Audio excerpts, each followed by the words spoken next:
मैं घर नहीं जाऊंगी, नहीं तो पापा मुझे। उसकी आंखों से आंसू निकल आए। अंधेरा हो गया था, घर जाने की जल्दी थी। प्रकाश ने अपनी कार का दरवाज़ा खोला ही था कि तभी एक लड़की झट से बिना कुछ बोले कार में बैठ गई। अरे अरे मैडम, ये क्या कर रही हैं? कौन है आप? और मेरी कार में क्यों बैठ गई? चलिए उतरिए, मुझे घर जाने के लिए देर हो रही है। लड़की घबराई सी आवाज़ में बोली, मेरे पीछे गुंडे पड़े हैं, प्लीज़ मेरी हेल्प कीजिए। तभी प्रकाश को 4-5 लोगों के आने की आहट सुनाई पड़ती है। प्रकाश ने कार का शीशा बंद कर दिया, लाइट ऑफ कर दी, सांसें रोके थोड़ी देर तक कार में बैठे रहे दोनों। ऐसा लगा मानो 4 से 5 लोग किसी को ढूंढ रहे हैं। थोड़ी देर इधर उधर देखने के बाद वे लोग वहां से चले गए। पार्किंग एरिया में सन्नाटा था। प्रकाश ने कार स्टार्ट की और पार्किंग एरिया से बाहर निकलकर मेन रोड पर आ गया। प्रकाश ने उस लड़की से पूछा, आपका क्या नाम है? कौन है आप? कहाँ जाना है? वे लड़के कौन थे जो आपके पीछे पड़े थे? उस लड़की ने किसी भी सवाल का जवाब नहीं दिया।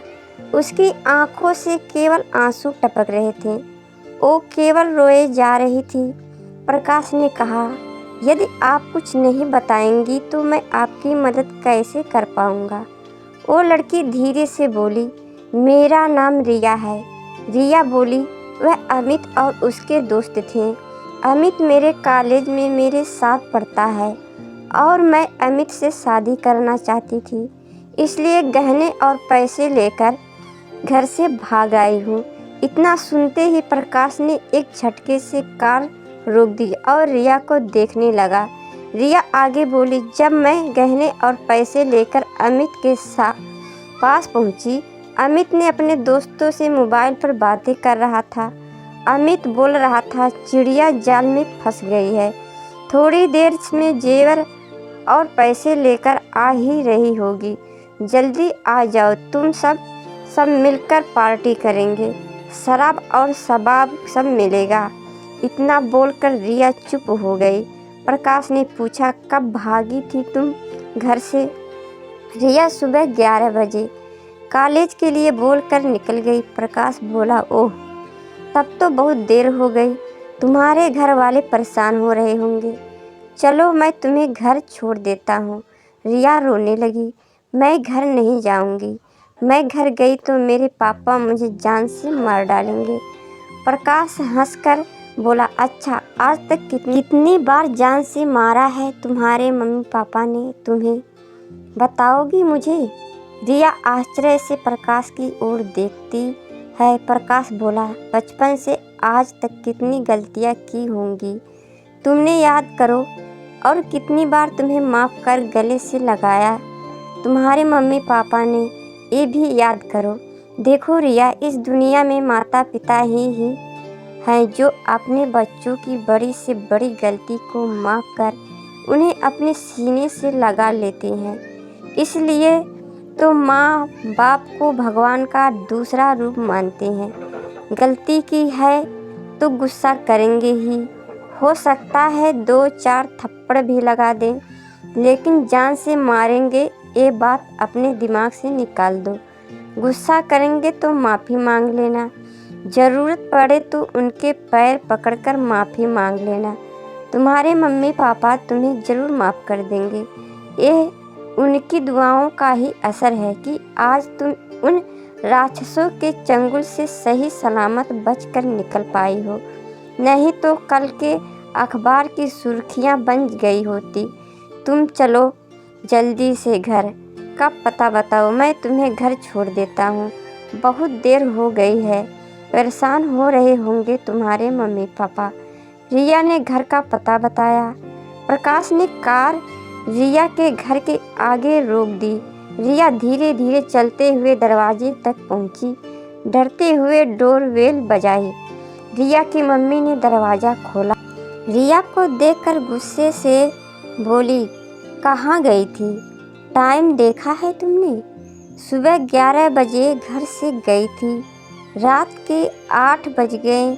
ये समय होता है घर आने का और मोबाइल बंद क्यों है तुम्हारा? रिया कुछ नहीं बोली। मम्मी की आवाज़ सुनकर रिया के सब्र का बांध टूट गया। वो अपनी मम्मी के सीने से लगकर फूट फूट कर रोने लगी। अरे क्या हुआ, क्यों रो रही हो?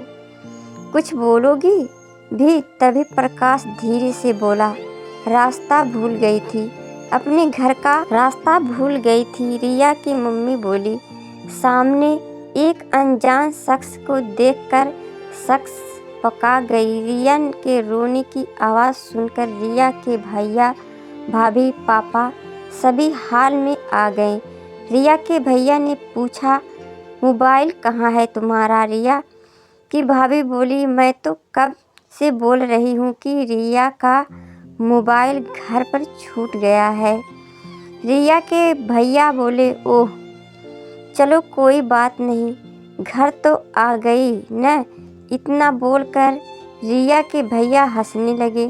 रिया कुछ नहीं बोली, रोते हुए अपने कमरे में चली गई।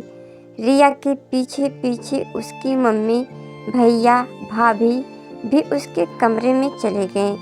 प्रकाश की ओर किसी का ध्यान नहीं था। प्रकाश मन ही मन सोच रहा था, चलो अच्छा हुआ यहाँ किसी को कुछ पता नहीं चला। प्रकाश मन ही मन भगवान को धन्यवाद करता हुआ वापस लौटने लगा। तभी उसके कानों में एक कड़कड़ती हुई आवाज़ सुनाई दी, रुको जेंटलमैन। प्रकाश एकदम से रुक गया। उसने पीछे मुड़कर देखा, सामने रिया के पिताजी खड़े थे। उनके हाथों में एक कागज़ था। उन्होंने कहा, मैं नहीं जानता कि तुम कौन हो, लेकिन मेरे लिए तुम किसी फरिश्ते से कम नहीं हो। प्रकाश आश्चर्य से रिया के पिताजी को देखता है। रिया के पिताजी बोले, मुझे आज दोपहर में ही पता चल गया था कि मेरी बेटी घर से भाग गई है। आज दोपहर में किसी काम से रिया के कमरे में गया, तभी मुझे एक खत मिल गया था। मैं किसी को बिना बताए रिया को ढूंढ रहा था। जेंटलमैन, मैंने रिया को तुम्हारी कार में बैठे देखा। मैं दौड़कर वहां पहुंचा और मैंने तुम्हारे और रिया की सारी बातें सुन ली थी। मैं तुम दोनों के पीछे ही था। तुम नहीं जानते कि आज तुमने मेरे ऊपर कितना बड़ा एहसान किया है। तुमने केवल मेरे घर की खुशियाँ ही नहीं बल्कि मेरे घर की इज्जत, मान सम्मान सब कुछ बचाया है। इतना बोलते बोलते रिया के पिताजी का गला भर आया। उनके आंखों में आंसू आ गए। वे दोनों हाथ जोड़कर प्रकाश का धन्यवाद कर रहे थे। प्रकाश ने उनके हाथों को अपने दोनों हाथों से पकड़ लिया और बोला, ये आप क्या कर रहे हैं अंकल? रिया तो मेरी छोटी बहन जैसी है। इतना कहते कहते प्रकाश की आंखों में भी आंसू आ गए। प्रकाश बोला, मैं घर चलता हूँ, मुझे घर जाने के लिए देर हो रही है।